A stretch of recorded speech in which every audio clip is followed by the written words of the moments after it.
nga ciy def ci loolu. D'abord il faut c'est vrai que François moo nekk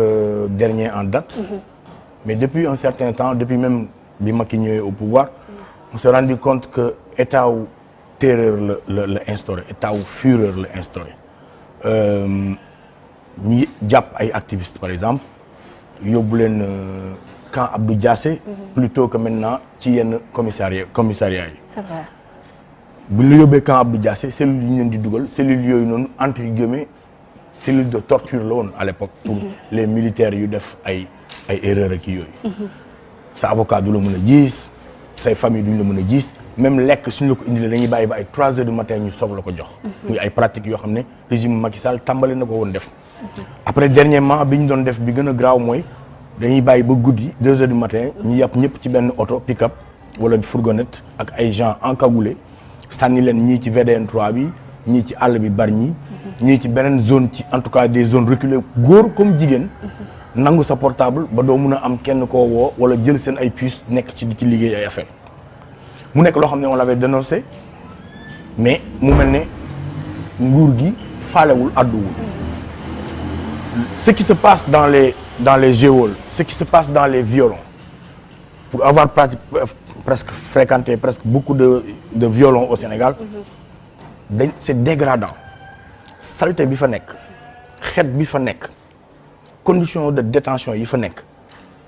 nit ku non c'est inhumain pour réew mu ne dafa respecter ay droits de l'homme commissariat central par exemple li fa nekk ci kaña moo ëpp ay policiers moom kaña c'est-à-dire que bu guddee ba ñu fay lampe yi ba ibbi benn bunt bi ci ginnaaw mais kaña yi bu ñu ñëwee kaña yi dañuy ñëw yanu sa hamburger daw ak moom non lu extraordinaire la ay kaña yu toll ni nit ñoom ñoo nekk ci biir c'est-à-dire que condition feebar bu ne mën na fa judd parce que respecté wuñ doomu adama maintenant pour venir au fait yi nga xamante ni moo am torture en 2011 moi j'ai assisté bi ñuy tabassé Simon sama kanam la commissariat central man personnellement subiruma torture ci biir mais subir naa ko ci biti ñu door ma def ma lu nekk boobu loolu peut-être ci manif bi la. Donc c'est une réalité dans nos prisons. Oui mais lu je fekkee moo ko man bu dul bu weesu 2011 boobu aussi moom mais beaucoup de prisonniers le disent. Et bu ñu koy wax di génn ak ay séquelles gis nañ fi Karim Xrum Xax gis nañ fi keneen gis nañ fi gii gis nañ fi keneen ak keneen et torture c'est pas seulement physique la torture elle peut être psychologique aussi. yenn conditions de détention yi c'est de la torture que bu ñu def ci doomu aadama bi mais bul fàtte ne il y a même pas je pense 2 ou 3 ans ou même moins benn nit dee na ci prison boobu noonu sûreté urbaine ñu ne dafa pendre boppam ak njàmpeem mais pendre boppam ak njàmpeem fan la chef de poste nekk fan la policier yi nekkoon de garde nekk ba suivre ba gisuñ ko muy pendre boppam ou ana co-détenu yi fan lañ nekkoon parce que quand même foofu mënoo fa nekk yow kese da ngay nekk parfois ay trentaine ci benn bi te de ces 2 cellules en face donc François Mancabou li ma mën a wax ba wax ko mooy je ne connais pas les raisons wala les conditions yi tax mu décédé mais gëwuma la thèse du procureur parce que jàpp naa ne une personne qui a détenu une arme pendant toute sa vie qui n'a jamais montré ne serait-ce que le signe de quelqu'un qui est suicidaire parce que ku yore arme moom nekk ci la protection des gens am na da ngay def lu ñuy woowee évaluation psychologique donc dans son évaluation psychologique on n'a jamais dit que gars bi fa am ay problème de mémoire ay problème de fuite ay problème de xel kon ne nous présente pas comme quelqu'un de suicidaire loolu gëmuma ko. Tout à fait mais déjà avec kaddu yi nga xam ne le procureur yëkkati na ko il parle d'une vidéo de 13 minutes yoo xam ne dañu gis ki nga xam ne mooy le défunt ce monsieur François muy jël boppam bi di koy cogner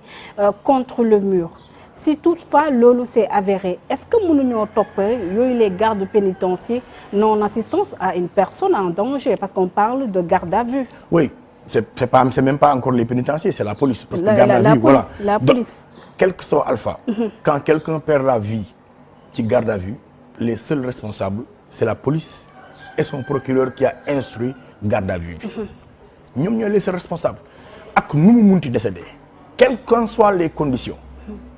dafa fatt dafa lu munti am lu munti xew quand quelqu'un est gardé à vue les seuls responsables c'est ñi ko garder à vue ñoom la maintenant vidéo de 13 minutes muy mbëkk miir ça c'est encore pire. Ouais. Ça les incrimine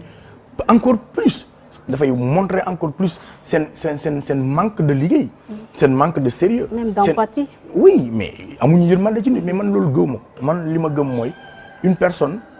soit dañ ko jàpp xëy na xamuma awma ci preuve mun nañ ko inhaler quelque chose mun nañ ko inoculer quelque chose mun nañ ko forcer à ce que mu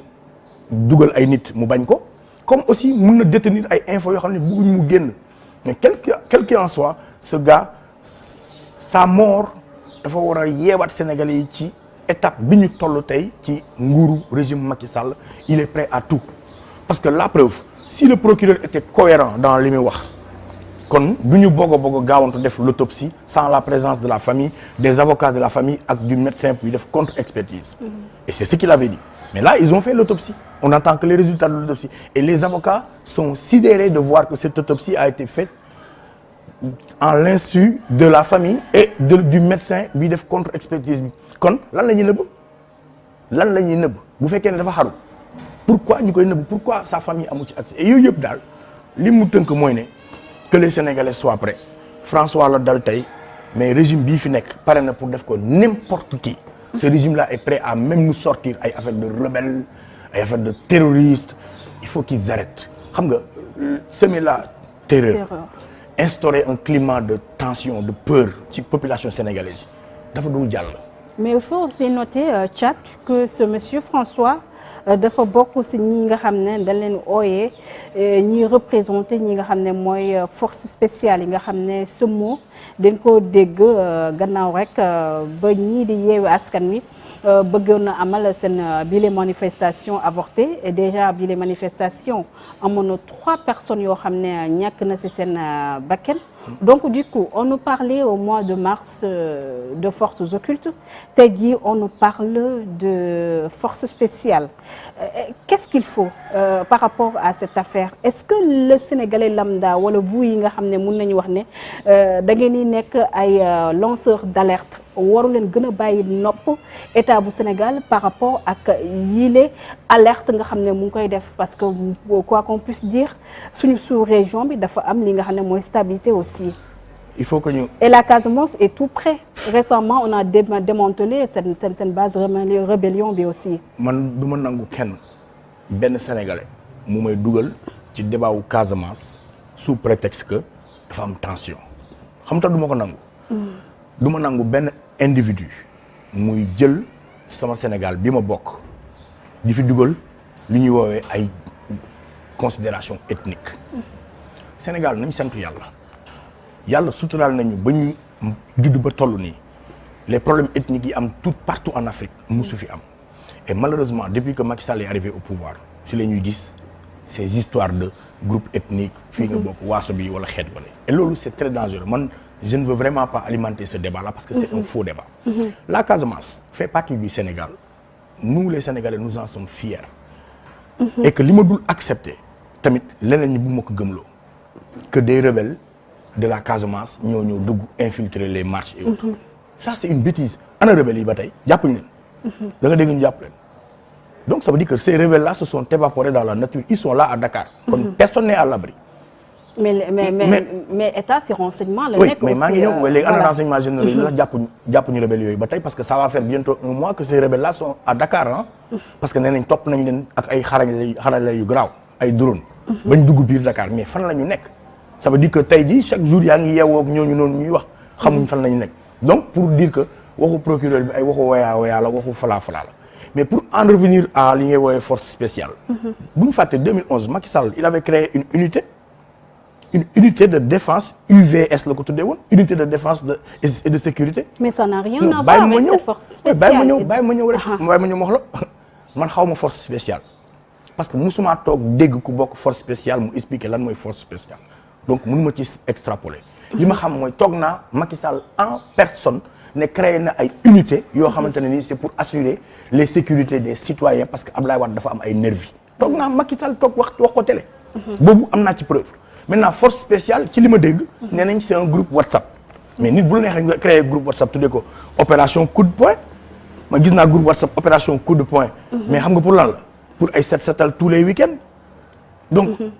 awma ci lu ma ci wax lu bëri parce que pour man lu demee ni que ay oui ils veulent faire des attentats des machins ay bombes ay nangam. mais on a vu récemment notre grand confrère Pape Alé Niang nga xam ne mën nañu wax ne moom du faral benn yoon le président Macky Sall ñu bëri sax dañu jàpp ne c'est devenu un acharnement viscéral digganteem ak kii nga xam ne mooy président Macky Sall. mu interviewé un gars boo xam ne si force ñooñu leen di ñu dippee force spéciale li la bokk. mu ngi xam ne ñoom ñu doon waajal seen bopp mais pour se justifier mu ngi xam ne kii di Bamba Fall ak it ay ñoom leen doon préparé pour bañ leen attaquer donc bu ñu gisee ay révélations yooyu nga xam ne ñenn si ñoom def nañ ko. te ñu xam ne carrément ministère bi yow wàllum intérieur woo rawatina l'état central moom